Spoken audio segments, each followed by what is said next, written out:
And welcome to the Noticeably Required podcast, a podcast where we talk about nothing. And welcome to a Saturday edition, the thing we normally don't do, but welcome back, your trio of hosts, starting with Audrey, sus as hell, Ember, Random Romina appears, and of course, your dark lord of the interwebs, Roberto Blake.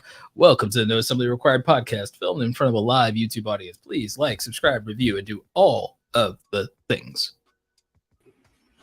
Sorry, we had to push it 2 days? 2 days. How dare you? How dare you impede into my social life? Or in my case, lack thereof. Yeah, this is supposed to be Roberto's me time, and we're just creeping into it. Yeah, Audrey, you're encroaching on like this opportunity for me to not hustle. No, sorry. I don't know what to say. I couldn't do another time. Sorry is enough. Sorry is enough. What do you guys like? What do you guys do when you aren't working on projects or businesses or startups or things? What when you're not working, when you're not hustling, you're not living this glorious, glamorous internet lifestyle? What are you doing? Is this a trick question? No. I mean, I think the audience. I think our audience would want to know. I'm probably either running or hanging out with like my roommates or watching content or sleeping. Makes sense. Consuming.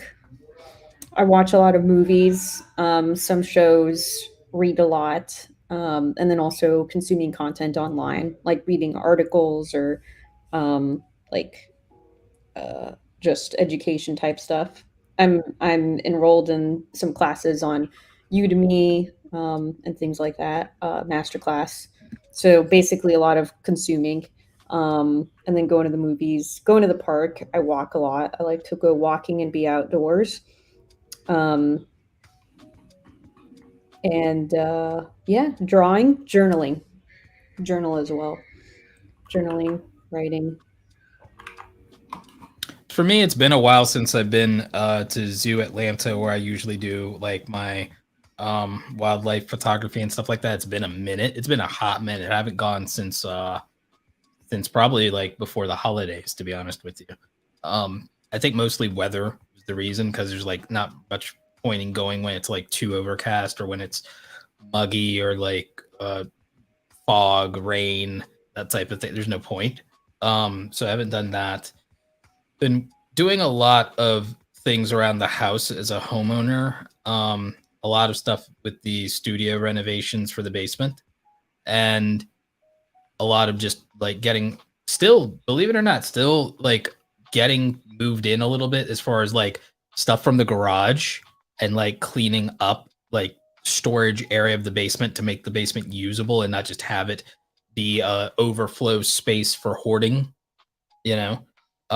The garage feels like an overflow space for hoarding at this point, but it's really not. But it's like that's what moving feels like sometimes, is that you feel like you spend a whole year getting stuff put in the proper place or finding a place for things. So like the garage and the mudroom just feel like the world's largest hoarding closet at this point, and I'm trying to sort through that. The last couple of days, I haven't been uploading content. It was like there was a little bit of like, I wouldn't call it burnout. I was just having some like internal personal life issues that have nothing to do with I don't burn out on making content.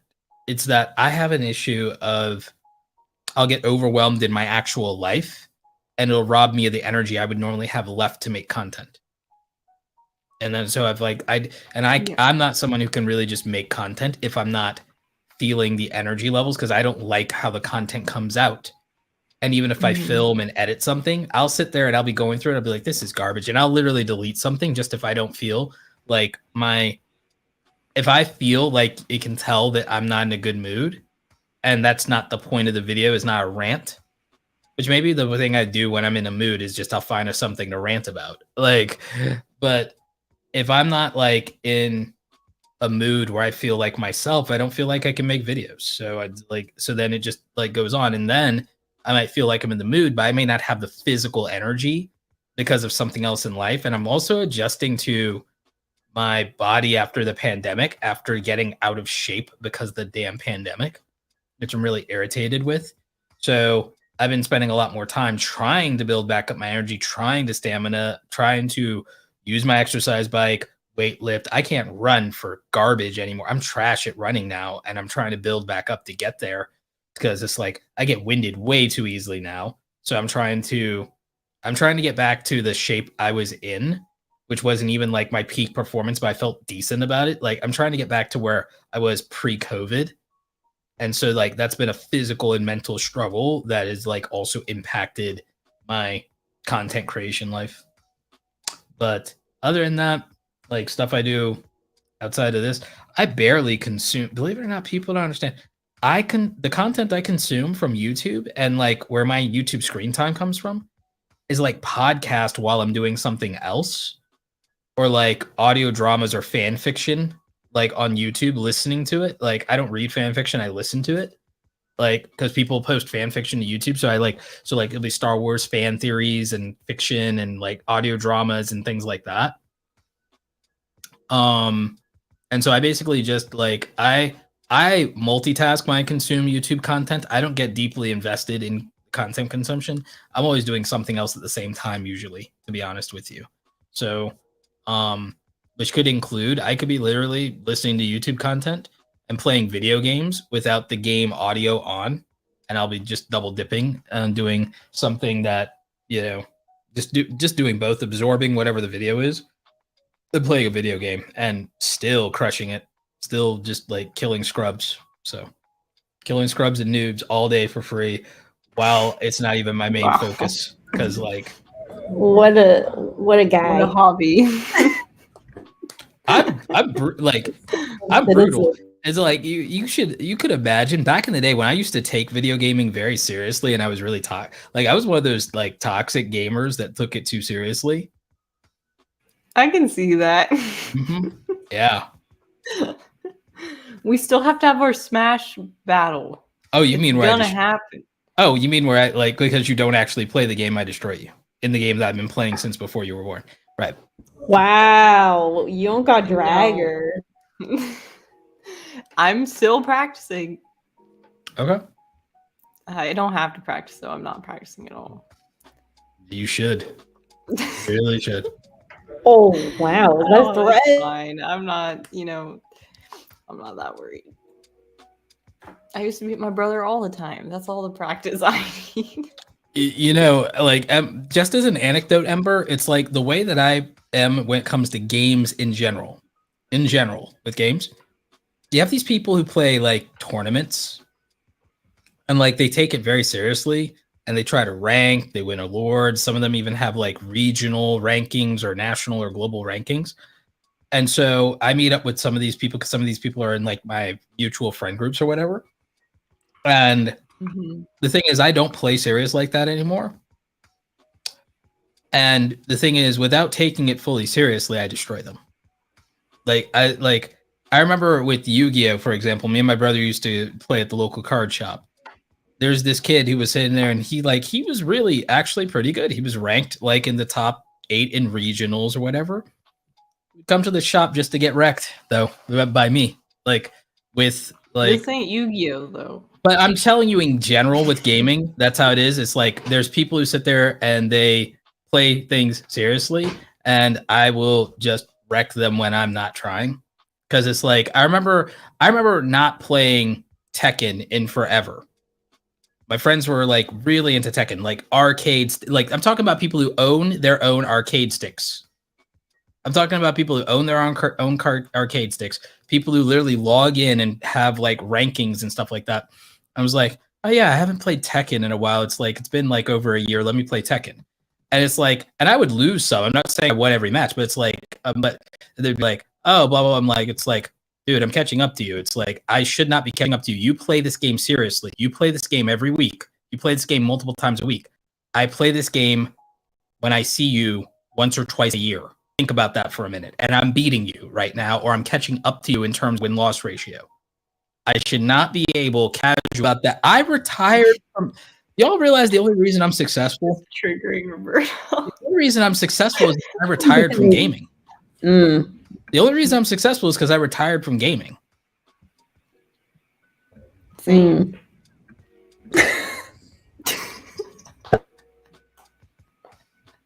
I used to care about gaming a lot more.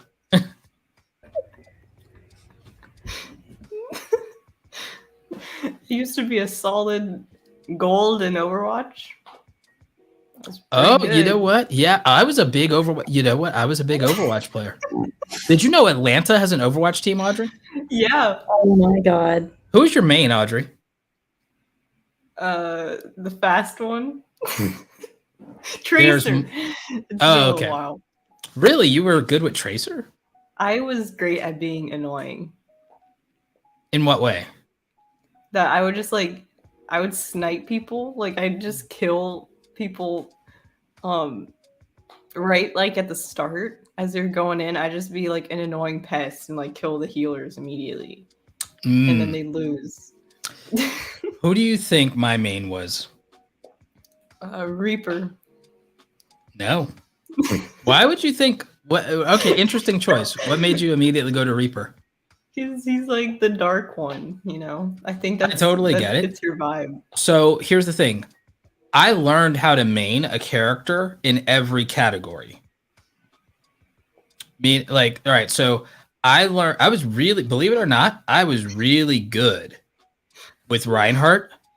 Like, I was really good with Reinhardt. Oh, yeah. And I was really good with Diva. And I was really good with Bastion. Oh, God. And Pharah. No. And Pharah. I loved killing Bastions. But you wouldn't get me. You wouldn't get me because the thing is, I played the most aggressive version of Bastion. Like, it was because I could go both ways on it. I could camp, and that'd be annoying as hell.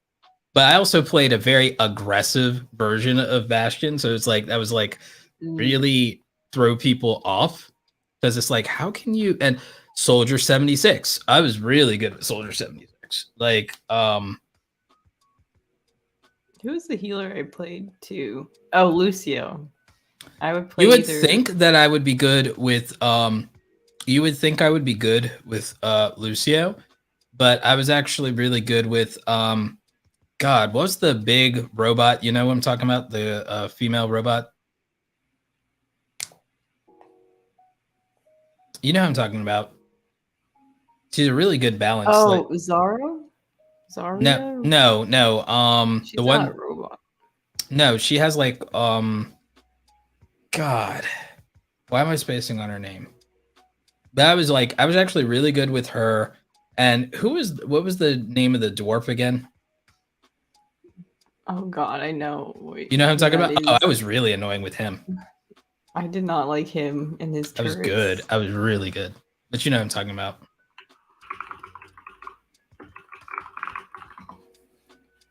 Oh, Orisa? I was good with the Orisa, yes, but also God, who was the dwarf?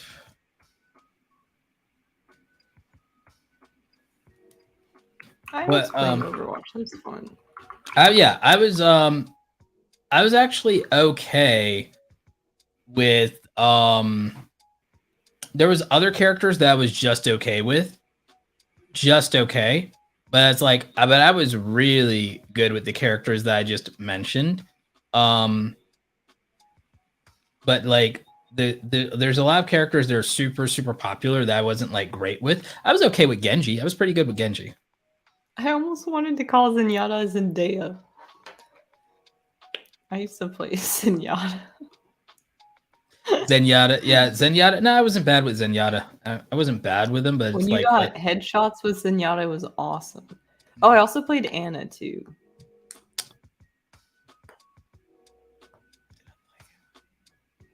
I don't think I played Anna much. I did play Genji, and I got really good with Genji. To be honest with you, I did get good with Genji. I feel like one of my best though. Like who? Because there's someone I'm forgetting in terms of one of my best characters. I was really good with Diva too. One day we should play Overwatch. Yeah, we can do that. We can do that. I think that,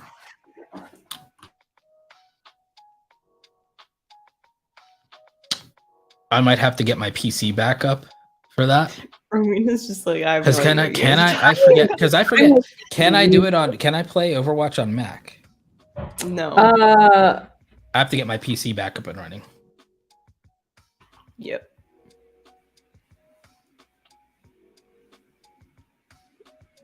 Hanzo. Let's give it a Hanzo. Yeah, let's give it a Hanzo. That was good. I wasn't bad with Reaper, actually. Toborn. The dwarf. Toborn. Oh god. Yep. I think my two least favorite characters were Bastion and Tobiorn. Just because they could just spam so easily. Mm-hmm. Yeah. I understand why people but nerfing Bastion didn't stop me. Nerfing Bastion didn't stop me. I'm actually really good at Halo, believe it or not. I haven't played Halo before. Like I'm like one of those people who believes that if you don't get 10 kills in Halo, your team is carrying you. Will would like to know if the audience can watch this Overwatch match. What we could do theoretically is we could play and then we could put some clips up during a show episode. Oh Like, my god, we can show highlights? Yeah, something like Highlight that. reel. Yeah. Oh my god, that'd be really funny. It might be. Oh, could you imagine if we actually started a gaming channel together and NARP plays? NARP. I don't know about that. Yeah, first we gotta focus on monetizing and growing this channel. I don't know if that's ever gonna happen. Before we start making some gaming channels. I don't know if that's ever gonna happen. You know what's funny is that it's been interesting that to think about how this channel does or does not work, considering we have 100 episodes. But I think a little bit of it's different. Speaking of, because of my own podcast, it's a little different and it's weird because of the live format, but it's with live streams. I think live streams, oddly or not oddly, I think live streams benefit from frequency. Yeah. We've been consistent, but clout. Pretty consistent. Yeah. We just need clout, guys. sometimes it works. I mean, because have you guys heard of the All In podcast? Yeah. I love the All In podcast. Yeah. But also, I mean, they're 4 billionaires there because of the people. Because it's but they're not famous, but it's 4 billionaires. You don't have to be famous. It's like getting, 4 milkmaids and having them talk about farm life, right? It's just something that's aside from Chamath Palihapitiya, do the members of the All In podcast have that many more Twitter followers than us? Mark would like to know in the chat if we'll ever have guests. We'll probably at some point have. We've had 2, right? I think we've had Viper and who else? We had Viper and Viper once when Audrey wasn't around. We had it was last minute guests that we brought on. Remember? Who did you guys bring on that wasn't Viper? No, Audrey wasn't here, and it was you and me and Enrique. Oh yeah, we've had Enrique and we've had. That was it was very early on because it was the first time that Audrey missed a podcast, and we were like, oh man, what do we do? So we filled her in in the last minute. So it was kind of a very last. Yes, within the next 100 episodes, we may have a guest. But if there's anything that we aren't lacking in, it's branding, right, guys? Oh God, right, guys. Yeah. Which brings us to our first topic of the night, brought to us by Audrey. Audrey, you want to talk about us? Do you want to talk to us about? Yeah, I mean, tell us. Building a brand. I feel like I feel like the reason why I said it was pretty vague when I put that in the chat. Basically, what I mean is like something I've been thinking a lot because I just went to like a Samsung Creator event. creator thing, and so I've been thinking a lot about when you're building your brand, also kind of attaching your brand to specific companies for long-term partnerships, because like once you work with some whose content overlaps or whose product, excuse you, overlaps, I feel like, I don't know, I'm trying to think about like a question people were asking, or I asked someone, was like, what 3 brands would you want to work with long term? And so I guess I just wanted to I have bring 20. it up. Yeah. Well, that's why I was like thinking, because I guess when you're getting started, it's also, do you think you have like a core group of companies that you've been working with the longest or something? Yes. Does that even, like, does that impact? Because say like you have a, I don't know, like an Epidemic who does music. Mhm. And then if you kind of like do something with a music bed later on. I probably Like, wouldn't. Affiliate wise, yeah. Exactly. Affiliate I can do. Brand deal thing, if like, not if it's a long term and a great relationship, but the thing is I would pitch them on something like an outright loyalty type thing, and they'd probably be willing. In your case, they'd probably be willing to do that. I have a loyalty relationship with Epidemic now that we've like inked a deal for 2022. Yeah. I've actually got to put out some more content around that, but it's like, but I've been, in fact, actually, I can just go ahead and I can actually automate a tweet for them right now. Like, boom, there we go. So, because I've seen creators do both. I've seen creators who like stick to only one brand, and then well, there's what's like other an people example? who- Because like, kind of, it depends on what's in the contract with exclusivity. Also depends on like why the creator's doing that, but I don't usually see creators double dip. I feel like I've seen people like Maddie Hapoya, and I think even Peter did something with Music Bed. They're And I big was enough. like, They're what? big enough to negotiate non-exclusivity into their deals But and do still you get think that's paid like, very well. because I don't know, as like an audience member, I feel like it's probably better if you stick to one. I disagree. Here's why. Okay. I know why you think that. What if you're an audience member who's like, but I don't like that brand, and then you feel some kind of way about like the fact that the creator doesn't give the brand you actually like a chance. Okay. It's fine for, and then you've seen in tech YouTube, and even Saradici did a video about this recently about creators being accused of being biased, or, oh, you're only supporting this brand because they sponsor you or whatever. If you take brand deals from multiple brands, though, it's harder to be accused. I'll give you a primary example. I'm an affiliate for both vidIQ and TubeBuddy, and both of them have sponsored my channel before. And the thing I pitched them even on with non-exclusivity, and the reason I did that was it's like, look, if I've been sponsored by everybody, it's very hard to argue that I'm biased or that money's influencing why I support something or what have you. Both of them, I'm an affiliate for both of them. Obviously, I make the most off of TubeBuddy, but I haven't said negative things or bashed vidIQ. And the thing is, it lets me Do you use both? Yeah, I do. Like, you've seen it in my back end. I use both. I've always used like, because here's the difference between me and my audience. I'll give you a primary example. You're not in this, almost no one's in this situation, but big creators, larger creators are in this situation. If money's no object, you get to be completely open-minded because money's not influencing the decision of what you yourself use or purchase, which means that, guess what? I can make Canva's a direct competitor of Adobe in some verticals. But you guys know I use Canva almost every day, and I use Adobe products almost every day of my entire life. It's like I can have a preference for Adobe on something, but acknowledge the good things about Canva. And then which one of those things do you think is more affordable for some members of my audience? There's a price tier that makes Canva accessible to my audience, and there's a quality tier that makes Adobe very valuable and aspirational to my audience. So one easy thing is to advocate for something based on budget of like, if money's no object, then this thing, and you rep that. But you could also rep, I would do a deal. I'm an Adobe fanboy to the point where people call me Adobe shill. I would still advocate for and do a brand deal with like Filmora, because as far as affordable video editing options, they're one of the best.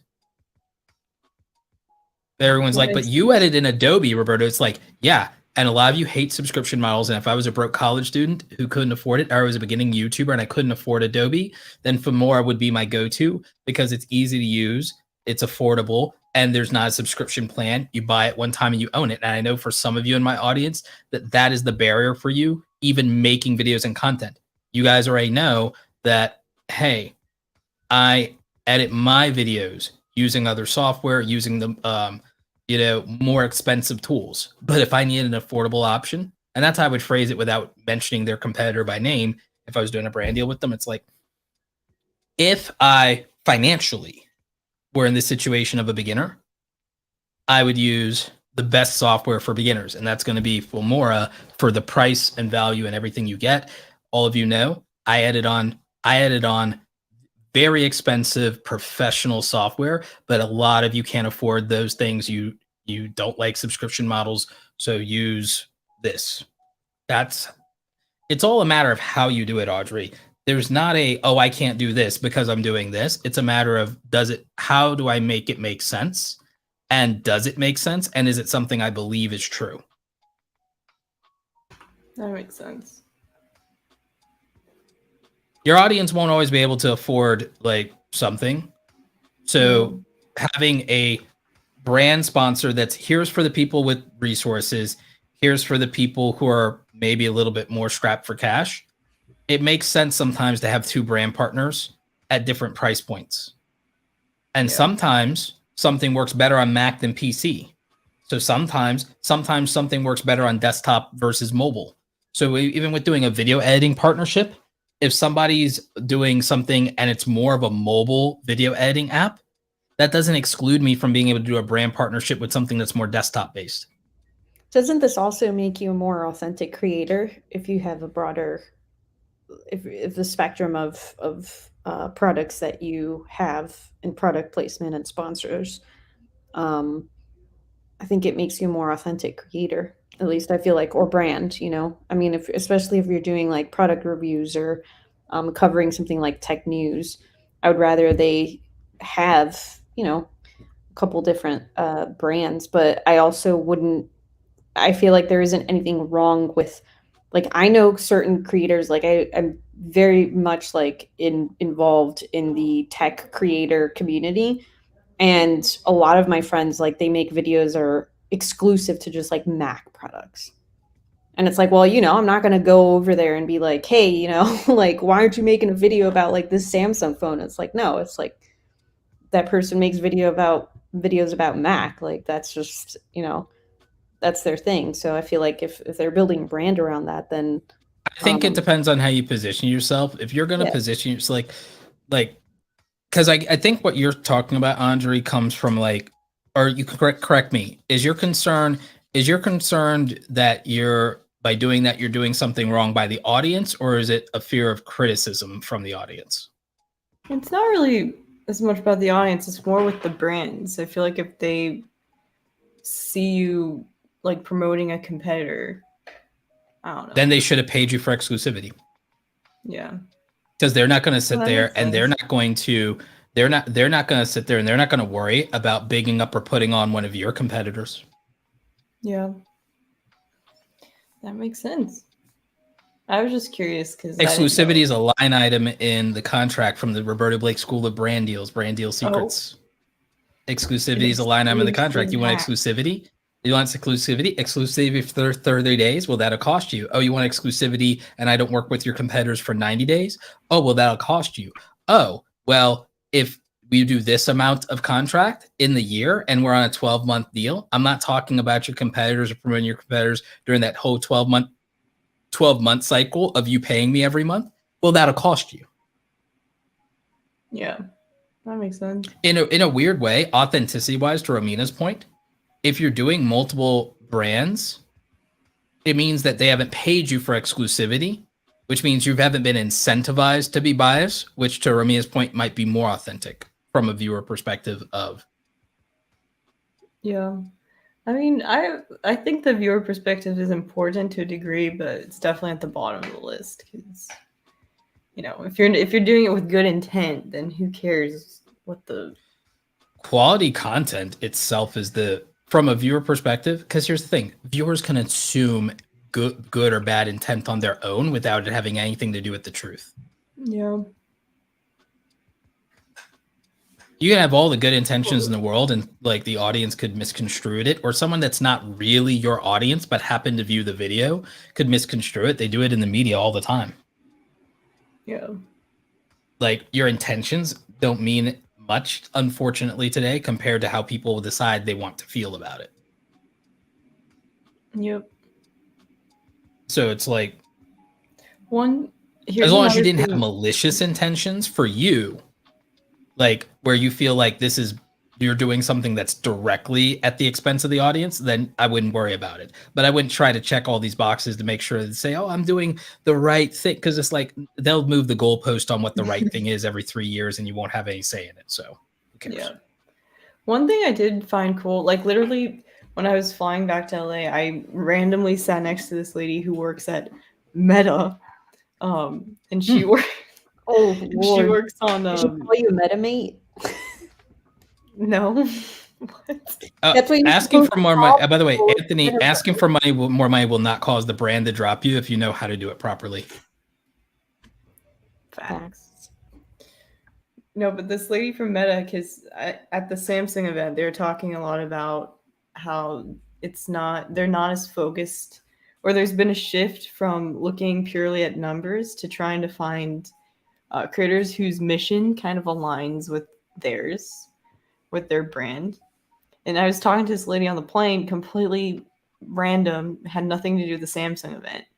And she was saying basically the exact same thing about how companies like Facebook now are trying to work a lot more with like micro influencers because it's not as much about the numbers as it is just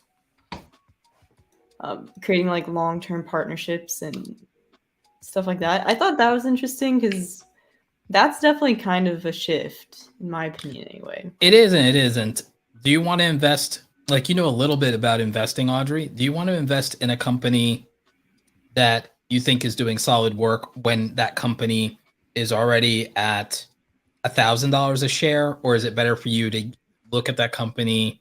Like, let's say you have two companies and both of them could be worth, let's say you see two companies and long-term, they could be worth $3,000. One of them is already at $1,000 right now a share, and one of them is at $100 per share. But you believe that on a long enough timeline, both companies go to $3,000 a share. Which one of those things is a better buy for you as an investor? The $100 one. Exactly. You're just early. So if you go with a big, huge, mega influencer, you're not early, you're late. You have the best chance of overpaying. If you go with a mega influencer, you have the best chance of overpaying. If you go with a micro or a nano influencer or even a mid-tier influencer, your chances of overpaying are much smaller. Yeah, that makes sense. The potential and building an early relationship with somebody that you feel can go far or frankly could outperform. Like Audrey, with your content, it's more likely that it will overperform rather than under. Thanks. Right. Like, think about it like this. How big is your YouTube channel right now? 30K? It's 30K. Your channel is more likely, it's more likely that you'll get to, let's be honest, it is much more likely that on a video that you're trying really hard on because there are stakes for it, it's more likely that your video will get 15,000 views, which is overperforming for a 30K channel, than it is that it'll get less than 3,000. It is more likely that you make a video, if you do a video and you know that you have a brand partnership on the line it is more likely that you will do a video that does 15K views than does under 3K views. Yeah. True. We have a question in the chat from Anthony. Have you guys heard of Clara for creators? Yes, I tried signing up and the emails never come through and everything like that. So I can't really say much about it because the sign-up process hasn't gone well for me. What is that? It's supposed to be like Glassdoor or Indeed, but for creators and give transparency. Yeah, so it's like a place where creators can, creators and brands can disclose how much payment is being done and like review them and all that stuff. So that creators don't get thrown under the bus. That's cool. Yeah, I guess. I mean, if it works, I'm always kind of hesitant because, like, those websites don't really work until people actually start. Until people put things right, because if also wouldn't that be like violating something? I don't know. Well, I mean, that's kind of NDAs. Yeah. Well, the thing is that it if they are like Glassdoor, then it is anonymous, is it not? That would be the idea.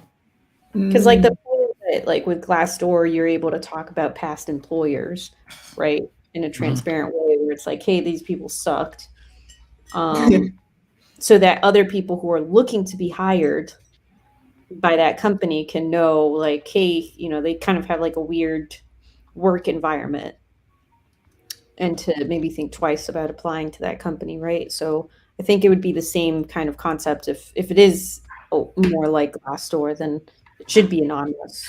So the founder, the former employee from TikTok. And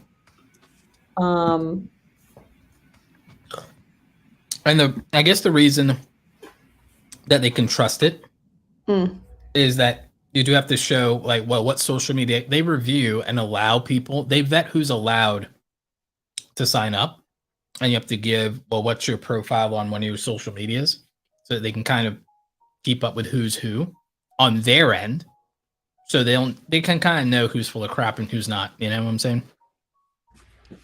Yeah. Speaking of TikTok, do you guys want to hop into our next topic? Will it or will it not flop? Well, I mean, it's not about whether it'll flop or not. I don't think. The 10-minute. Oh, the 10-minute thing? Yeah.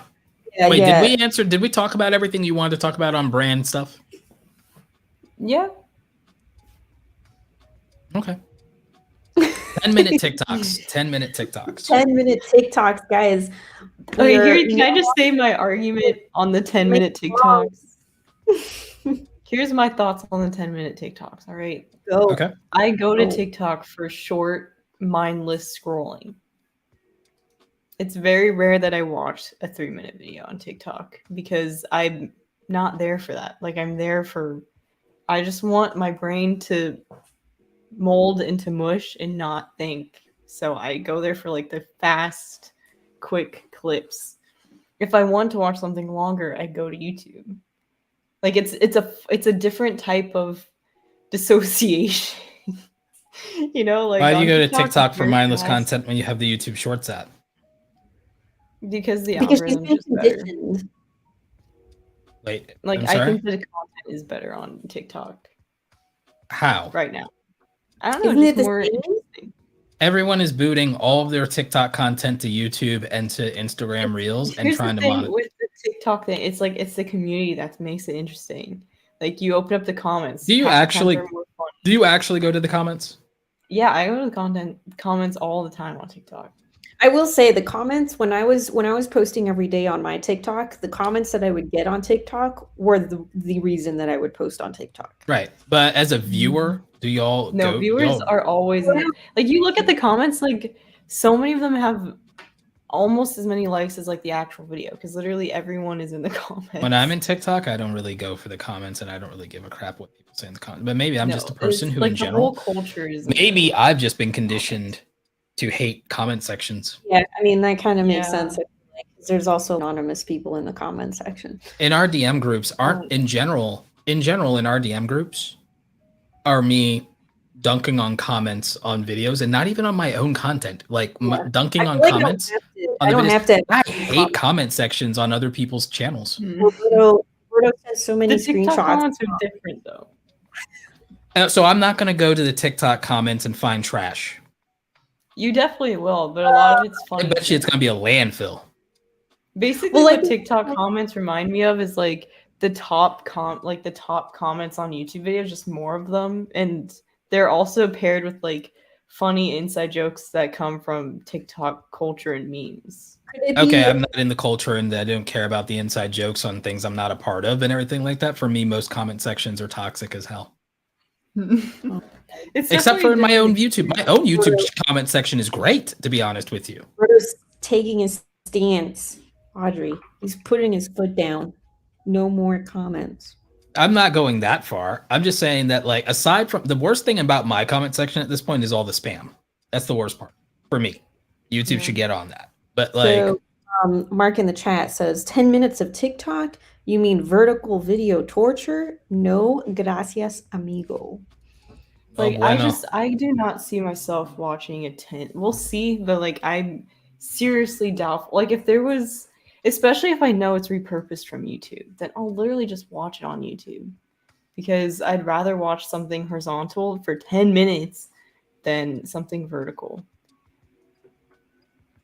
I don't know. I think like TikTok shines in the shorter stuff. 3 minutes is like pushing it. Because at this point, they're just trying to make YouTube videos, just longer. I don't think it's gonna. I think the watch time on those, when you have an audience that's like literally staying on videos for 2 seconds on average, they're not going to stay for 10 minutes. That's what I'm thinking too, because like in my mind, I'm thinking, okay, people go to TikTok, they've already been conditioned that the content is short, and they've already introduced 3 minutes. Now, I don't know what the analytics are on 3-minute videos that are currently being uploaded to TikTok, but I feel like with that, they also introduced the scrubbing feature. So what that tells me is that if there is a TikTok that is 10 minutes long, I feel like people are just going to watch the beginning for a couple seconds and just scrub to the end to see the how it ends, right? Yeah. There's some kind of like big reveal. That's a lot of scrubbing, Right, that is a lot of scrubbing. So what is the point? The only point I can see them doing this is because they can. My sentence. What is the point of putting in all that energy if they aren't going to be watching the entire thing? Like, as a creator, I feel like there isn't. I'll tell you. When TikTok announces mid-roll ads and their new ad product where they pay creators 50%. Are they going to be so I guess what will happen that's the only reason that it could possibly So what will happen is that it'll be like Hulu, right? Or like, those streaming apps where they have the ads and you can't skip over them. So it's like you can scrub as much as you want, but it will just automatically stop wherever there's an ad so that you have to watch an ad. And then you can continue scrubbing to the end of the video, like if you want to just go to the end, right? But you'll have to sit through that ad anyway, which then will benefit the creator. But then that's probably... I don't think the TikTok audience is conditioned to have that patience. Like, they literally have the lowest patience bar out of all platforms. Like, will they sit through an ad? But well, guess what? If they don't, and then TikTok dies, then they can't complain, and they can just go back to Mama YouTube. They can just go back to Mama YouTube and then stop complaining about wanting competitors and wanting platform diversity, and they can stop lying and just say, I'm lazy and I want free stuff. Because, like, honestly, here's what I think. I'm lazy, I have no attention span, and I want free stuff. It's like, okay. And I was, like, sort of interested. I'd probably scrub, hit an ad, and be like, oh, well, there's probably going to be something interesting if I just swipe up that doesn't have an ad and isn't 10 minutes, and I'll just move on with my life. It would have to be extremely compelling because, yeah. But then no one should then. But that's part of the culture of creators not getting paid, though. That's part of the culture of creators not getting paid then. It's not good, but I don't think that model on TikTok would work with the audience. I get you. I'm just saying that if people want free content, because then TikTok has to then do what YouTube does with YouTube Premium, is like you pay to not have ads. Yeah.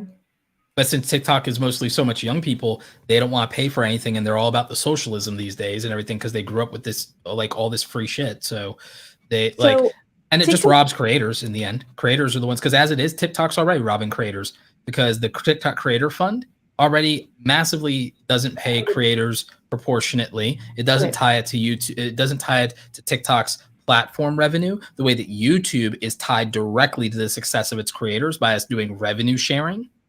Like, so TikTok's already screwing creators. Hopefully with this they would do better though, but then it would be the TikTok community and culture screwing over creators because then they just can't put up with ads. Yeah, but like you can't tell normal people what to do when it comes to that.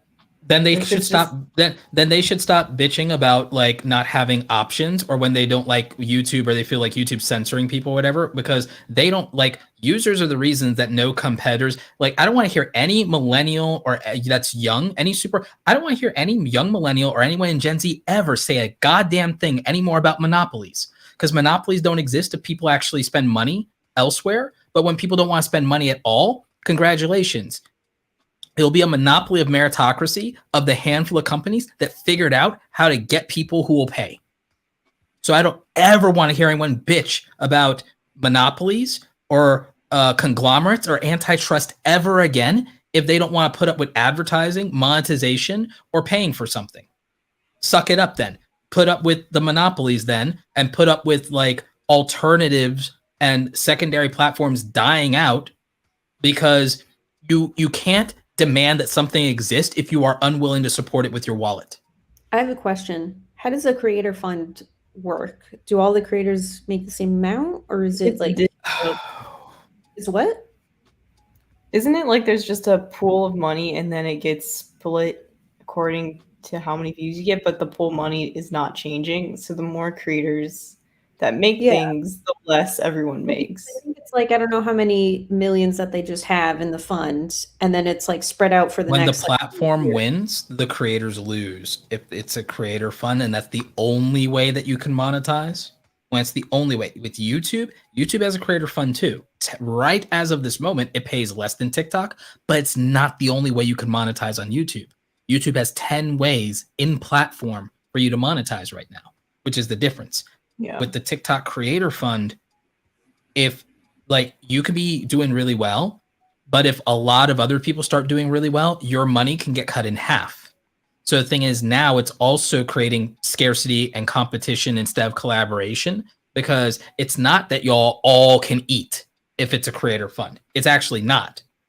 It's the worst dog eat dog scenario there is, because it is scarcity. And there is a limited amount of success. And the more successful other people become, the less successful you become in that scenario. It's actually not good for the community. It's actually not good for the culture. It's actually not good for the creator economy. What would be better is if a proportionate amount of the overall platform's overall revenue were being set aside for the creator fund. Because isn't you guys? I think we talked about that. Because it means like TikTok can make more and more and more money, but they're not increasing the amount of the creator fund. Currently, there aren't any ads that play during TikToks, right? I know that there are ads that play in like the stream, like in the feeds, like because I've seen ads. And you can scroll past them kind of like a regular video. Right. Yeah. Mm-hmm. Which is like, I think TikTok has to find solutions like that are more organic to their platform. They can't just be throwing mid-rolls, because that doesn't really work. The mid-roll advertising model has been the most successful advertising model in the entire creator economy. Yeah, but I don't think it works as well on a platform where people are scrolling and it's so fast. What about this argument from Anthony in the chat? YouTube had a much larger user base and a much larger company when it launched revenue sharing than TikTok is currently. I don't think it did, actually. I don't think that's actually true. Debunked. When it actually launched monetization, it was not that big and it was not that popular. When do people think YouTube launched monetization? With the partner program. Like, I'm saying, when do people think that happened? and how big do they think the user base was compared to TikTok? YouTube was not at the level of user adoption or watch time that TikTok is at right now when it launched the partner program. It's not even close. Yeah. Is there a document reflecting the distribution brackets of the fund for TikTok? Asks Jay in the chat. Do you guys know about that? So there's information out there, but like as far as like a formal document, right? I don't think they're. It's like so there's bracketing, because I get what they're talking about. There's bracketing for like the top X amount of channels, X amount of channels, X amount. Do you realize that also though, a lot of huge TikTokers, for whatever reason, but actually I'll tell you, well, not because of whatever reason, because of the terms of service of the TikTok partner program, I know people with millions of TikTok followers that straight up opt out of the TikTok, of not being in the TikTok creator fund, because they don't think it's worth it for what the terms of service and terms and conditions are. Interesting. I wonder what's in it. It's not worth it. The amount of money for the conditions that they put in there are not worth it for them. I might have to do a dedicated video reading the terms of service, like a live stream where I just read the terms of service. Yeah. I think it might be worth it. What, for me to do that video? Yeah, I think so. Why not? Because most people don't actually take the time to read any terms of services, right? Like they just like click through it. Imagine if they could just listen to it at like 2 times speed. You know what I mean? Mm-hmm. I don't know. I feel like I agree with you. It might be worth it for me to do that. It's gonna be rough though. God. Yeah, no, of course it is. That's why nobody reads it. Yeah. I think too, it helps to like actually maybe highlight or like make note of certain things that come up like while you're doing it. Like Kevin, he did a live stream when the first like COVID bill came out. Yeah, and the stimulus stuff, and yeah. Because like it was actually really good because he read through the entire thing and actually like highlighted and took notes and explained like various things, like why certain things might be important or why they might have been included in the package. Yeah. So doing something like that would be, I think, worth it to some people. Yeah, no, it might be. It really might be. So what did you bring to the table, or Roberto? Do you want to hop into your topic next? I feel like now's a pretty good time. Oh, okay, yeah. So actually, Kickstarter on all time. Yeah, no, Brandon Sanderson. Like when it launched, I mean, it was insane. After only like 2 hours, he already hit the $1 billion. Did you ever? Are you a fan of Brandon Sanderson's books? No, I haven't read it. I just know about it. Oh, okay. No, I've been reading his books for years. For like years and years. Do you contribute? I'm going to. I actually just have like, there's more books of his for me to catch up on. So like I was like, oh, do I want to like go in on something knowing I need to catch up on these or whatever?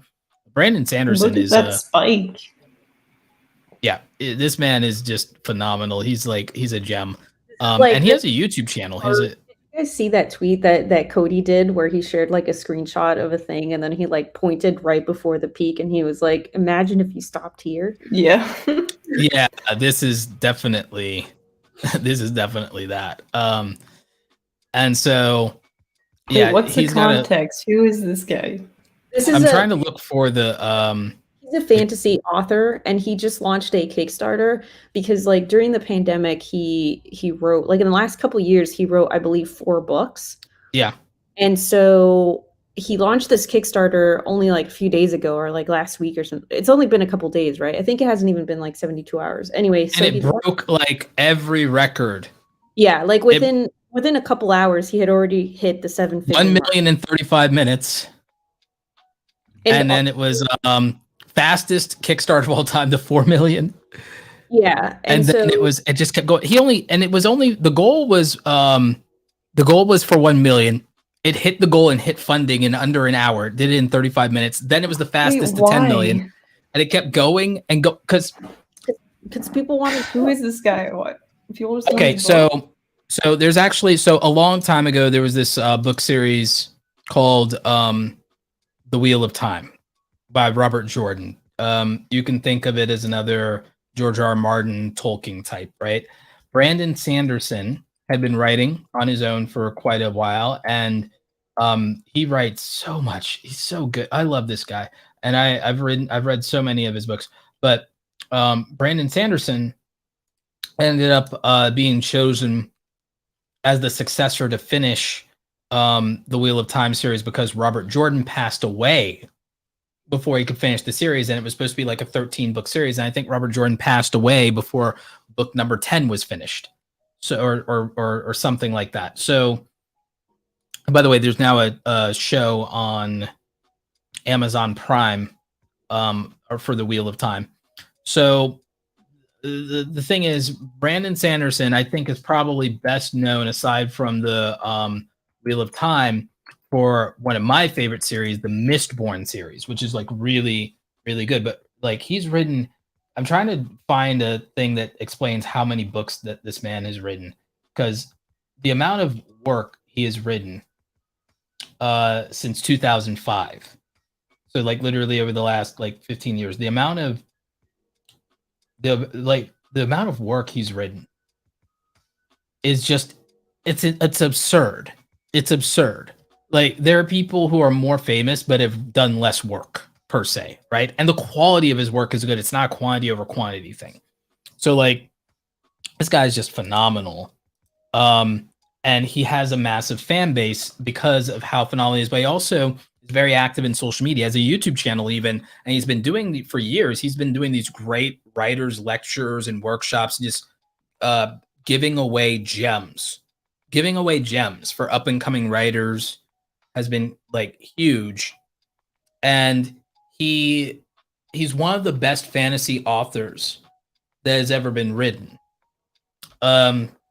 Because like he popularized the concept of hard and soft magic systems, meaning like you have actual world building and terminology and like constructs around the rules for the magic in your world that you built, meaning it's not just random or some contrived thing of, oh, whatever moves the plot along, like some BS like that you see on television and in films sometimes of, oh, whatever moves the plot along. Like there's actual rules and the rules are adhered to, and they're like, and they actually do help with the plot in there by adhering to or breaking like of or not respecting the rules. So anyway, like he's just this brilliant author, and between his social media fan base and how engaged and giving he is to his social media fan base, his consistency on YouTube, he's one of the only established fantasy authors that has and maintains his own YouTube channel and speaks directly to his audience, does like these monthly live streams and Q&As, and is very, very deeply connected. Most authors today do not engage with their fans, do not build a community around themselves. They just put their work out there, they post and ghost, and they pander to the critics, and they Post and ghost. Yeah, they post and ghost, and they just basically like, you know, deal with the critics and the snobs and everything like that. Brandon is deeply, deeply a community-driven creator and author. And I mean, there's a reason why he has 300,000 followers on Twitter, 350,000 subscribers on YouTube. He's, you know, he has a real community, and that's why nearly 100,000 fans. We've talked about how what you can get, what happens when you have 1,000 true fans. Brandon is what happens when you have 100,000 true fans. Because actually, it's 100,000 backers. Let me share the screen again. I want to show you guys the actual Kickstarter page. Man. This still has 25 days to go, and now is making news on its own. This has 25 days to go. This campaign, I think, started 3 days ago. It has 25 days to go. Yeah. 100,000 true fans, y'all. insane. $24 million, 100,000 true fans. And then let's see like what level you can pledge at. Yeah. And like by the way, this is like he made his own publishing company to self-publish. This is also a good creator story because think about it, I'm self-publishing. He decided to crowdfund building essentially his own self-publishing company so like he put together this pledge where it's like pledge without a reward because you believe in the project. Okay. So there's that. People could choose to do that. I can't see how many backers there were for that. Here's the $40 pledge though. Quarterly books as ebooks. So guess what? Quarterly books as ebooks doesn't have any production cost, as all of you know. Once you make something digital, there's no production cost, right? So if you push $40, you get quarterly ebooks in January, April, July, and October of 2023. So basically, you're going to get these 4 books released as ebooks during that time frame next year. $40, 23,000 backers, 23,000. So think about it like this. Aside from the cost of producing an ebook, which is part of the cost of the regular book, the cover, the editor, this is not inexpensive, by the way. So don't think that publishing is cheap, even self-publishing. It's not. Hint, it's not. Like even with that, if my calculations are correct here, let me just actually pull out a calculator. 23,000 backers at $40 a pop right there is almost $1 million by itself. And that's probably one of the more like, and that's not even the like by itself. Like, you know, like your NFTs don't cost nothing. They cost gas fees. That's for sure. And then for $60, you get quarterly books as ebooks, but you also get the audiobook version. And so $60 for $20 more. For $20 more, as both of you know, $20 more is usually the cost of a single audiobook anyway. So this is actually a very qualitative discount. Ebooks are usually like $10 or so more. So like 40 is spot on. It's like, oh, I get 4 books at $10 a piece. That's like buying the books and it's ebooks and I get them digitally. Okay, bet. I'd do that anyway, right? $20 more and I get an audio version of each of these. Oh, wait a minute. An audiobook is usually $20 a piece, or if I go with Audible, $15 a month, they're $15 a piece, but I'm getting 4 of them for only $20 more. It makes the every audio version almost a $5 value. Oh, sign me up. Sure.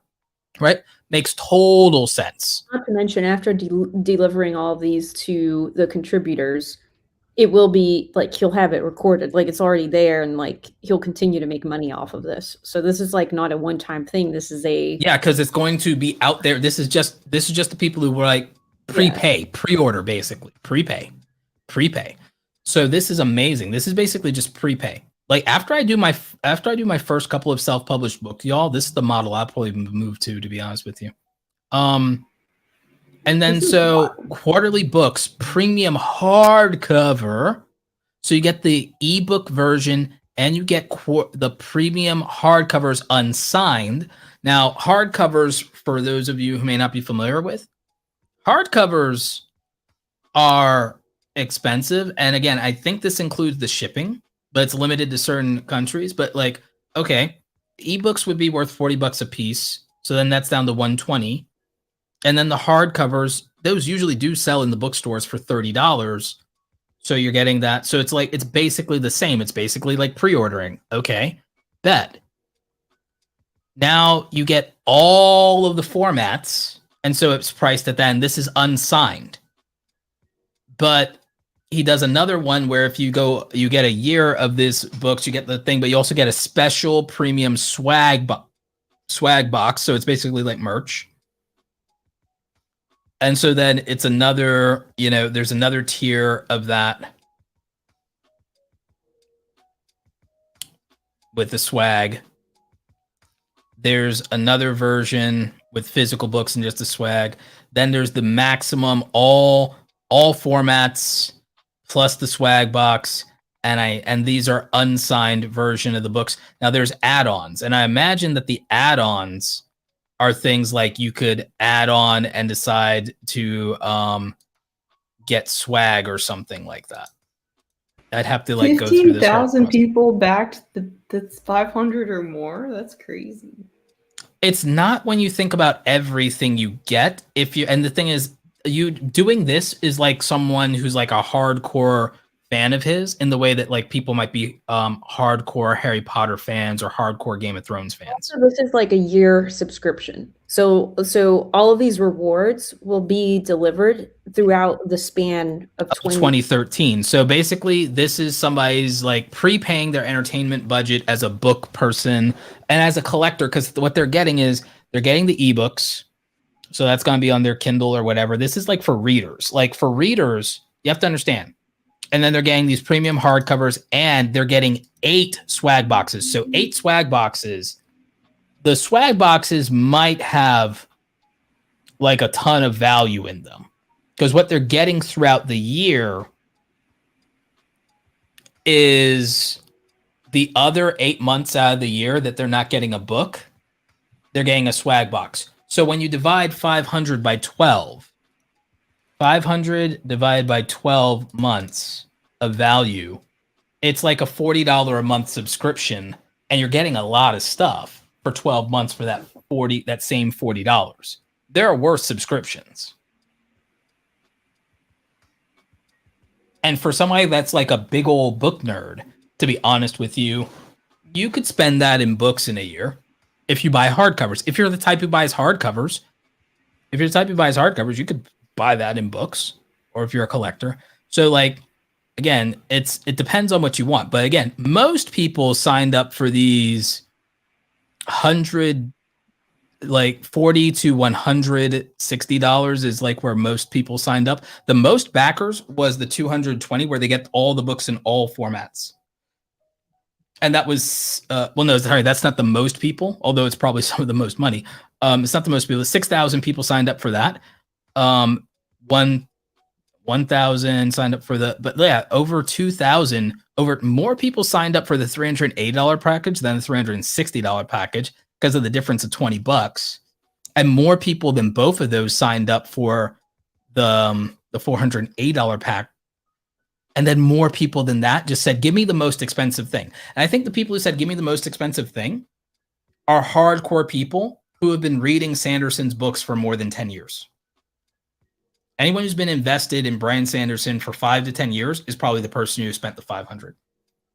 So like, I think that this should, one, be inspiring for creators, especially writers and authors. Even for me, this is inspiring for me as an up and coming self-published writer, in the sense that once I've done a couple of book releases and I have readers that are fans, I could see myself doing a Kickstarter this way to do something similar to this on an upcoming launch, as far as a way to pre-sell books, So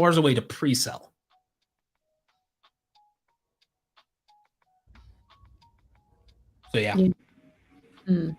No, cool. And the way he announced this, he announced this, and he showed that like he's already written most of this stuff, and he like pulled out a giant print of the like a printed stack of papers of the manuscript of one of the books already finished.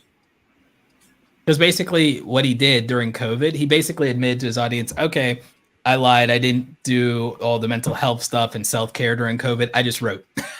And so, new book series.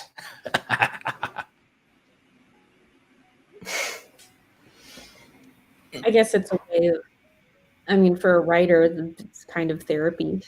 Imagine like right now, if like one of the greatest fantasy authors in the world, the only one who like would be relevant to a mainstream audience probably right now is like J.K. Rowling, right? Like imagine if J.K. Rowling just decided to roll up post-COVID and say, you know what, about COVID, I accomplished nothing during COVID except for one thing. You just got a new Harry Potter trilogy. Dang. Imagine that kind of flex, just dropping a new Harry Potter trilogy. It would have it'd have more than these kind of results. Because again, you guys saw it with your own eyes.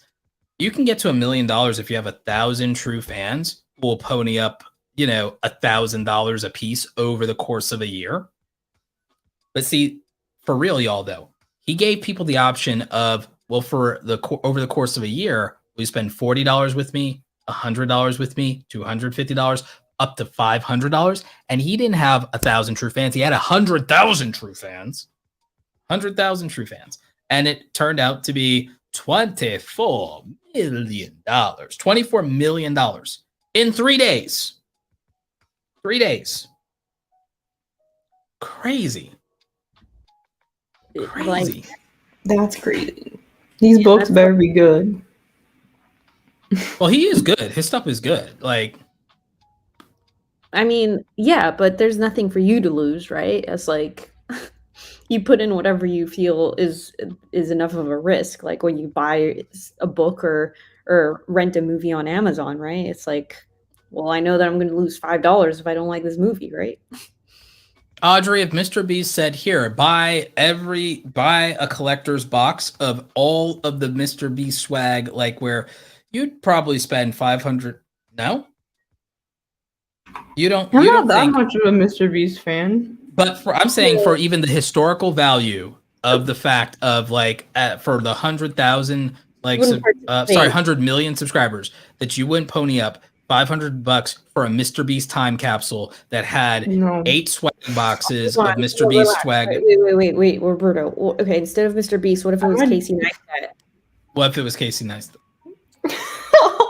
See, that's different. Maybe.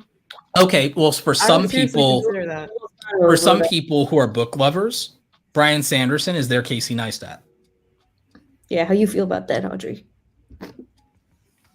It's cool. But you would buy you'd do. I know you, Audrey. You'd do either a $50 a month or $500 for the year Casey Neistat subscription box. Because here's the thing: if I could have Pirate Pete, if I could pay, I would pay $500 to get Peter McKinnon's pirate chest every month. $500 for the year to get it every month. Yeah, I'd pay for Peter McKinnon's Pirate Pete thing. Because I still don't know how Pirate Pete works. I still don't know how that drop works. They're very exclusive and expensive. Yeah, but I would just pay for it. And then I'd make content out of it. Like, I think he only did the pirate box for like sent to creators. I don't think he sold that. Oh, he just like had to send it to people. But if he was selling, if it was like a Supreme drop and you had to throw money at it, I would do it. Like me, personally. If there had been a way for me to early and I just had to pay more, like I had to pay double, to be honest with you, if I could have gotten Prime Hydration from KSI and Logan Paul 2 weeks before everyone else. For those. I did too. If I could have gotten it 2 weeks early, if I could have gotten it 2 weeks early before anybody, I would have paid triple for it, including shipping. I would have paid triple, and I would have used it and made content. And I'm not even joking. Yeah, I went looking for them. I literally couldn't find anything. Yeah, I did too. I could not find any of it. I need it though. I need it because I need the content. Like, I cannot find it. I'm just curious now. Their branding worked. I'm curious. I just want to. They're creeping up on, in terms of like reach for searches and stuff like that. They're creeping up on Gatorade. Yeah, that's crazy. And they targeted Gatorade, and then like, if I was Gatorade, I might buy them out at this point, just before it becomes a problem. Before it becomes a problem. Yeah. Well.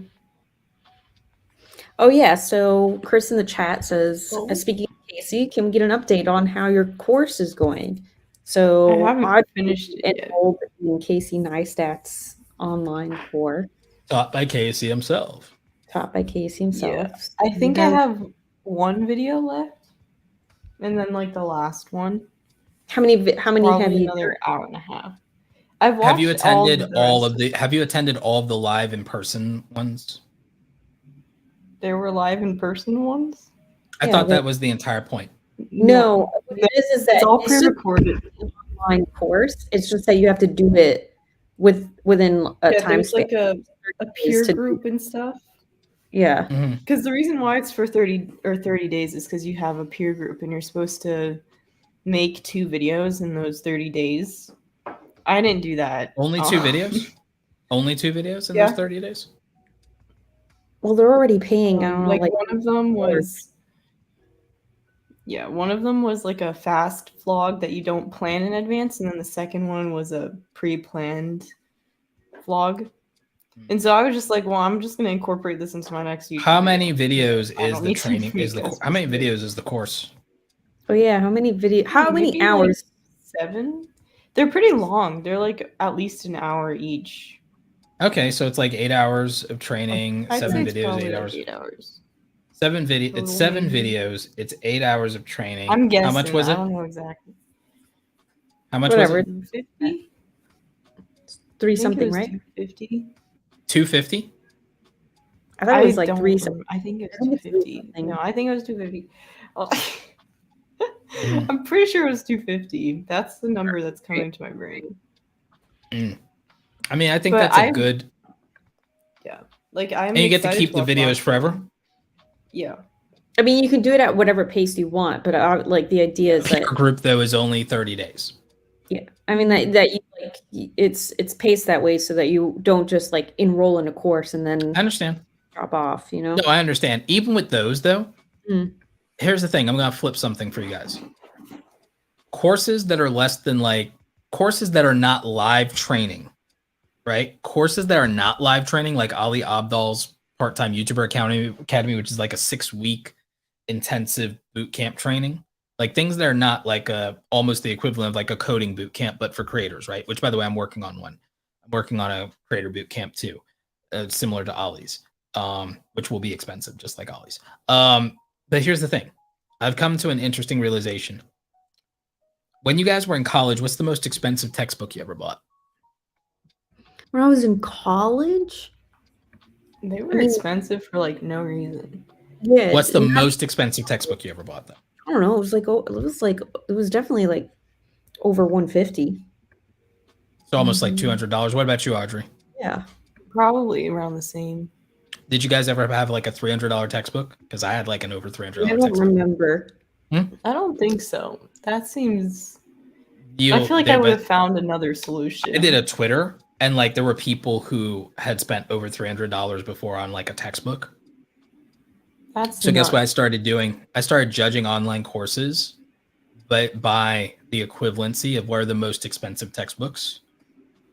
And I started thinking of it that way because a lot of people have tried to say, what's the value of an online course? Or can an online course really be worth $250, $300, $500? And then I thought about it and I was like, what's the most expensive textbook cost?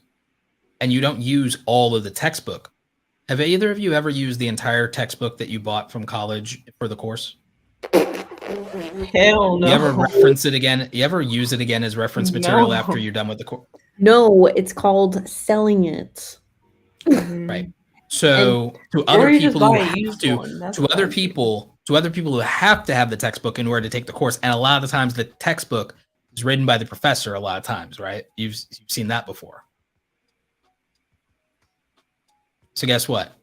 I think that video courses, even if you pay a couple $100s for them, are more valuable than textbooks.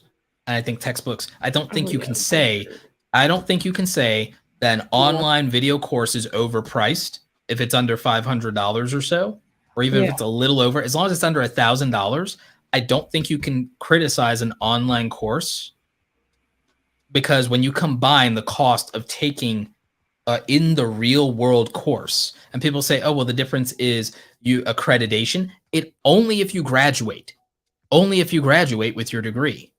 And that's not about that course. That's about the entire prospect of going to college at that point. But as far as a course goes, you don't get anything for taking a course if you don't graduate with a degree from a university. Taking a course means nothing. Or if you took a course that's outside of your degree's categorization, it means nothing to take the course, but it still costs you money. And the textbook, when you combine it with that, is still going to be disproportionately, and it's not even as valuable. At least if you buy an online video course, it's still a useful utility that you could benefit from and use. And if you do go through all of it, it at least makes sense what its value is. But I don't see the same people who say that online video courses are scams explaining how textbooks are overpriced. Yeah. No, Yeah. I mean, and plus, like with textbooks, like the difference with an online course is that you can choose like who the professor is, and if that person is someone that you respect and want to learn from, well, then it's probably going to be more useful than like some random person. And the thing is, to some extent, if you're buying an online course from somebody, you can do your research and vetting and realize that they're qualified, versus you don't really know that when you go to a university. You're trusting the university's judgment of this person, and that's based on how well that worked out for the university, not how well it worked out for the students. Yeah. I wish that Outlier had more. I know that they're working on it, but it's like, I feel like it's taking so long. Outlier is the company, it's the same makers of the same people who did Masterclass. And Outlier is actually accredited classes online, so they can go towards your degree.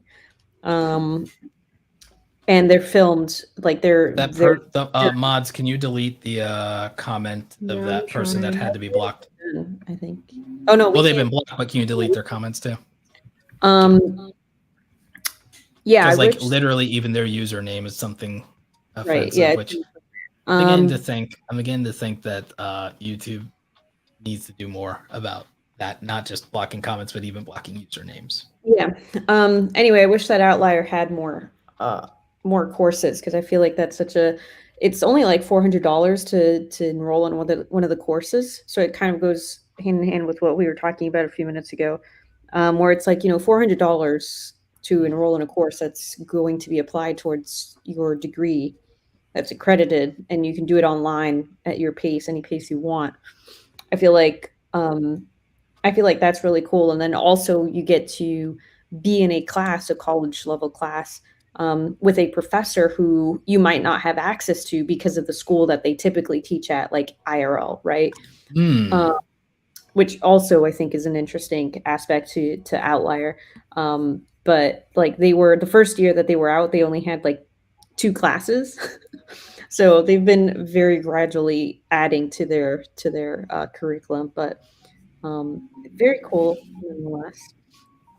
We did have Outlier. No, the comment. Oh no, yeah, he's gone. But the comment is there because there's I'm like not removing them, but just saying it's been removed, but it's still there. Yeah, we can't. There's only one comment that there's only two that are deleted, but all right, thank you guys for reporting. And doing that. We should really just like mod some of our regulars. Yeah, mod some people up. Mod Andy Japandi, just mod some people up. Yeah, I think I gotta hop on the account to do that. Yeah. Probably mod yeah, let me mod Jay, Mark. I'll hop on right now and I'll mod some people. Yeah, I'll make that a thing. Mod squad. Mod squad.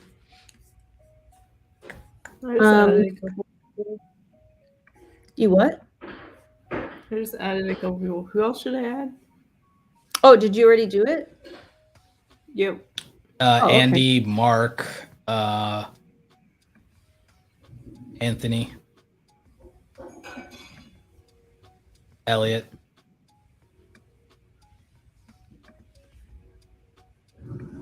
All right, cool. Yeah, but no, I like going back to some of this again. I just think that like figuring out something that you have that's dope, that like there will be thousands of people that'll pay $100 to $500 for, whatever it is, whether it's your books, whether it's course, whether it's like, I think that that's dope. And I think that it just shows what's possible for creators independently. Because even with this is a Kickstarter to pre-sell these novels a year before the launch of this new series, and that's something that a traditional publishing house would not do. And there's some cost against this, but again, because Brandon is now self-publishing, it's not the most inexpensive option, but it does mean that more of the money goes to the creator and their team instead of the publishing house. And it means that he's proven a model where he may not need traditional publishing in order to accomplish the success that most writers do. And it's not just good for him, it's good for the entire ecosystem. It's good for like Amazon and the publishers to have a little bit of competition. I think it's a great example of showing what's possible. Yeah. It's cool to see people doing things independently from it working really well. I'm getting the same vibe as with like Corpse Husband being not signing a record label. Yeah. Yeah. I mean, he was only looking for a goal of 1 million to pull this off, and it's 24 million. And the thing is, if literally everyone had just even gone with the $40 or like the $40 thing to get the ebooks only, like just the ebooks, it would have been 4 million. If it had just been people saying, I want the like actual hardcovers and stuff like that, for the number of people who did it, it still would have been like 10 million. But it's like, and it's amazing because again, they're still paying like for the audiobook and extra stuff. They're getting a little bit of a discount on the digitals. On the digital versions, as far as bundles, there's a little bit, a tiny sliver of a discount built in there, which is really dope. Because I like having audiobooks of my physical books, by the way. It's just really convenient for me. I still like having physical books. You guys know that from the bookshelf, but I a lot of these I have audio versions of too. And I like that sometimes when I buy things, I get a discount on the ebook version because I actually have a Kindle Oasis, and I also have the Kindle app. That means on my digital devices, I have these multiple. I can consume the way I want.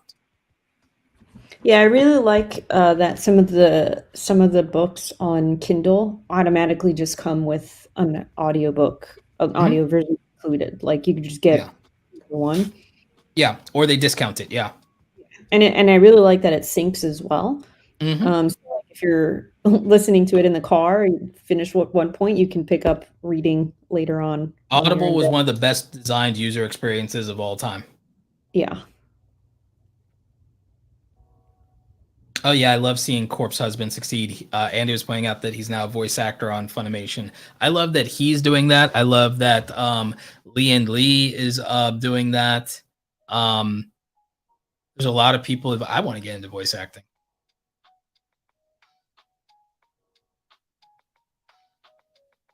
Yeah, why not? I'm asking around, believe it or not. I'm asking around. My friend Miss Click, she got into it recently, and I'm like, hey, can you hook your brother up? Like, I want to get into voice acting. I want to like voice like some freaking anime characters, whatever. Even if it's just for YouTubers projects or if it's for Funimation and Crunchyroll, I'll do it. Like, I'll do it. They don't even have to pay me that well. I'll do it. What? Why don't you record a reel? Don't think I'm not working on it. Cool. Well, feel free to send along if you want any feedback. I did voiceover stuff and I have a reel. Oh, sweet. Yeah, maybe you should give me some advice. Yeah. I can give you some stuff, some like hacks to do. All the Star Wars YouTubers should use me for the voice of Palpatine, whatever they do projects going forward. Yeah, they should all just use me for Palpatine. All of the Star Wars YouTubers should just use me for Palpatine. Yeah, let's figure out if Star Wars Extended Universe needs some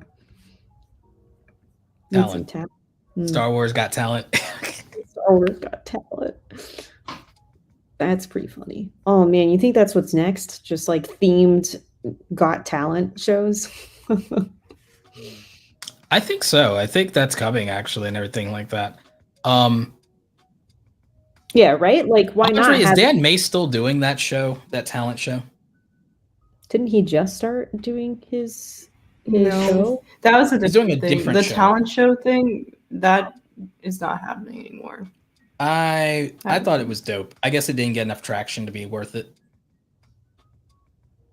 I thought it was dope. I was there when they were filming some of that at Casey's place at 368. It was a really cool concept. Yeah, I agree. Have we ever done a podcast episode on minimalism? Yeah, I was just gonna bring that up. I actually don't know, especially given that I'm a huge minimalist. Like, it's taken me years to... Have I become a maximalist, Romina? Kind of. A little bit. Maybe I'm not. Maybe I'm an essentialist because I think that there's utility to these things that I do. Like what I do, you could argue is that I'm doing everything on pure utility value of convenience of making everything as possible. I mean, it's something to talk about. Yeah. I mean, maybe that could just be my topic next week. Although we're trying to do more timely topics. Maybe we can work it in because I think there's a way to work it in. I also think that it's not just timely. We could also do trendy in the sense of we can just talk about like the minimalism wave on social media and whether it's over or not. Is minimalism over? Oh, that would be like your part, I guess. Oh, that's a good question. Do all of your possessions spark joy? I think a lot of them do for me. I obviously love this damn soundboard for one thing. I'm just gonna randomly pick something and be like, "Hey, does this spark joy?" I think this soundboard, obviously, I think we've all know how much I enjoy this soundboard. Yeah, you haven't used it. I've been using it for the background music. Yeah, but you haven't been doing sound effects. Where's our wow and our bruh? We haven't gotten any of that. There we go. Bruh. But yeah. So like I enjoy like that sparks joy for me.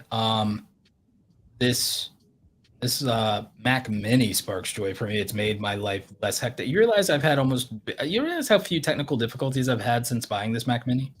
I don't know what they do to the Mac Minis, but like I had a Mac Mini for years. That thing was indestructible. I felt like it was, and so powerful. I did so many things on that machine and so tiny. Like it was the best. And I came from like having a huge tower PC. Yeah. Same. And like having this thing that I could just hold in one hand. Truly revolutionary. All right, guys, should we start wrapping things up? We've been going an hour and 40 minutes. I guess like I probably want to do this topic next week, but just as long as I have you guys here, it's like because it's a social media thing, but it's also like a bigger picture thing. But I don't want to like harp on it forever. But it's like last episode, I ended the show with simping for like Elon Musk, the world's richest man. And the thing is, the world got a reason to simp for him recently because within hours, not days, hours, he was able to get satellite set up with Starlink to provide communications and access for the people of Ukraine right now are having a conflict and an invasion, so to speak, with Russia. And the thing is, one of the things that people don't realize happens in a military conflict is citizens have communications disrupted and cut off. They can't tell the world what's happening to them. They also can't get information and access to resources or financial support through the internet and things of that nature and get their stories out. So by Elon being able to retask his own satellites without red tape, without nothing, to be able to do that, and then make an executive decision to ship Starlink ground stations to the people of the Ukraine and get them installed there, he was able to mobilize and do something within hours without approval and red tape that significantly gave these people the resources to keep themselves informed, keep themselves connected, stay connected to the rest of the world, and to have another resource to defend themselves. And that's crazy to think about, that this man, a private citizen, could do this and be more useful in that way than any of the world governments have been. More useful. He's more useful in that way than any of the global world leaders, because for all the rhetoric of humanitarianism, for all the rhetoric of allies and allyship, well, who did the most here?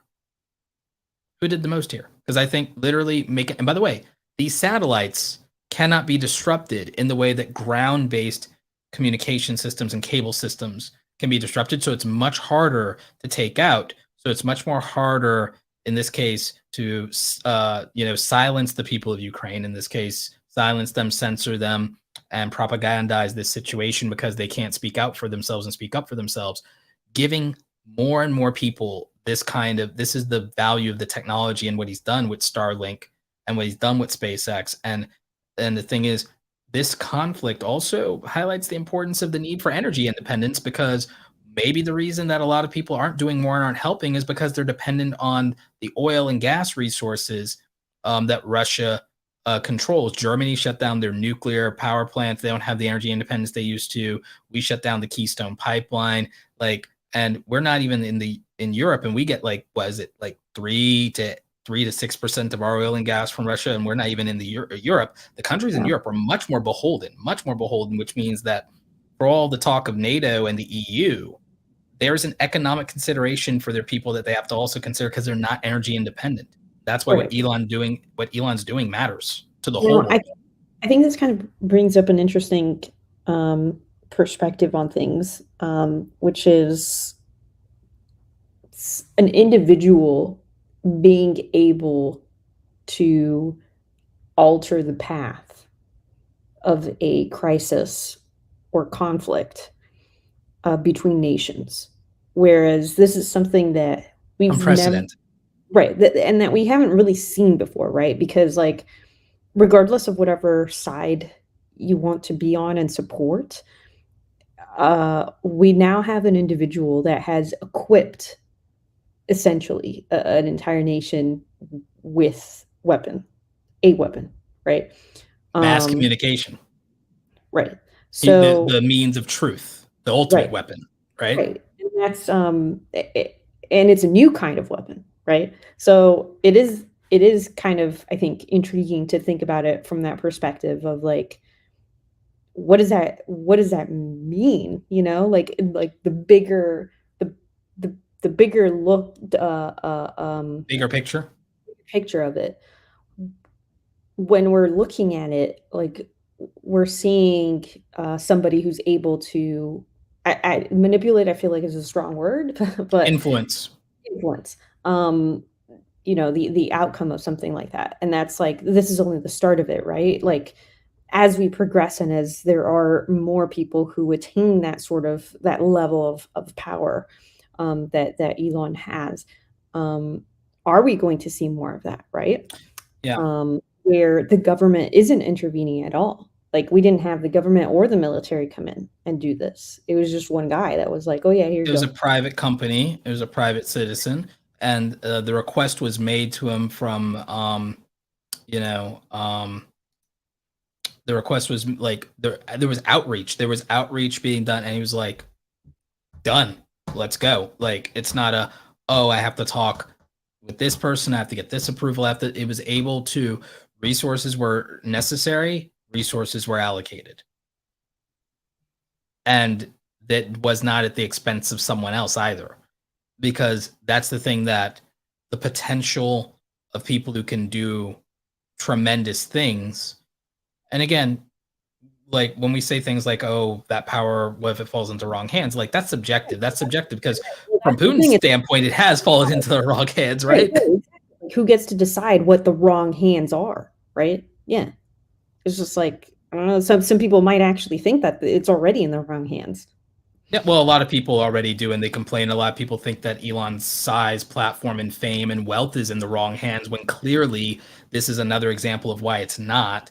And also the shift in the move toward sustainability, energy independence, energy storage, and those things improving has been an initiative that has not been moved forward to the level and degree that it has before Elon Musk. He's the richest man in the world for a reason, and people still do not respect the legitimacy of that, and still don't think he should have the wealth that he has and have the success that he has, or the fame or the clout or the platform or the influence that he does. And clearly they are, like, it's being proven to us over and over and over again why his critics are wrong.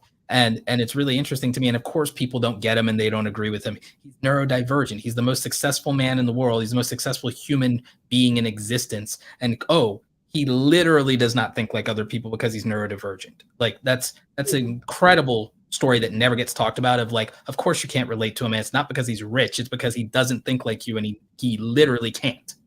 Yeah. And that would normally be that'd be a detriment.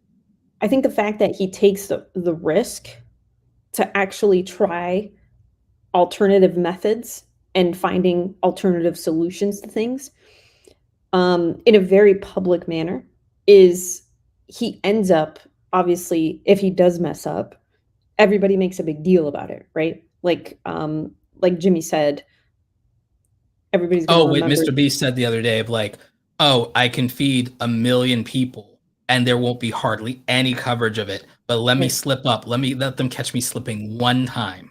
Right. Yeah. And then the thing is that regardless of that, Elon still continues to take these risks in order to try alternative methods to solve really big problems, right? So I think it's really easy to just say, oh, yeah, like he messed up, right? But it's the new thing they're saying he messed up on is they're criticizing him because he said that, you know what this crisis proves is that we have to double down on like oil and gas right now, and it's for now. And it's like, and he thinks like, this even hurts my company. This even hurts Tesla. And you have all of these climate activists and environmental activists. And here's the thing. I actually believe in man-made climate change. Is one of the reasons I'm supporting Elon and I'm invested in Tesla. I actually believe in these problems. And the thing is, I'm not new to environmentalism. I grew up on fucking Captain Planet. I'm not new to it. Like some of these people who have an opinion about it and like, haven't even literally seen a landfill with their own eyes at once in their life. I think people also don't realize that this doesn't only affect the fuel that is going to go into your car, but it also affects other kinds of manufacturing as well, and materials that are made from oil, like plastic. So anything that is in a plastic container is immediately going to go up in price because it is made out of a material that is... Well, that's the majority of items that are consumed by Americans. So it's fuel it goes beyond cars. Well, the other problem though is that it's that, like, unless we, like in America, for example, unless we tap into the natural resources we already have, which is the main thing that the activist culture and class is against. It's not just about the fact that we'll get prices down for Americans who have been struggling and suffering throughout this pandemic and suffering from the inflation and all of these other things. It's also about the fact that it means that we get to have, if we are more energy self-sufficient and more energy independent, and we are not able to get the grid to green energy right now, we can't economically get to green energy yet. We just can't. It is a slow process. We just can't do it. But if we use more of what we have, then we actually get to operate with a conscience when it comes to a lot of these global conflicts, because we have a less of a vested interest, because we get to be independent and say, well, we don't need them for those resources. We have our own. So we get to have a conscience and we get to act on our principles and not have to think about the economic situation of it. You see, we're not beholden. It's hard to bite the hand that feeds you. You know what else is a slow process? The ending of this episode. Okay, so yeah, let's close it up. Let's wrap it up. We gotta go. We've all got things to get back to. In my case, probably sleeping at this point. Let's go ahead and end this. Just like me and Romina actually said a lot about this though, but like Audrey, I wanted to let you have the last word and then we'll close.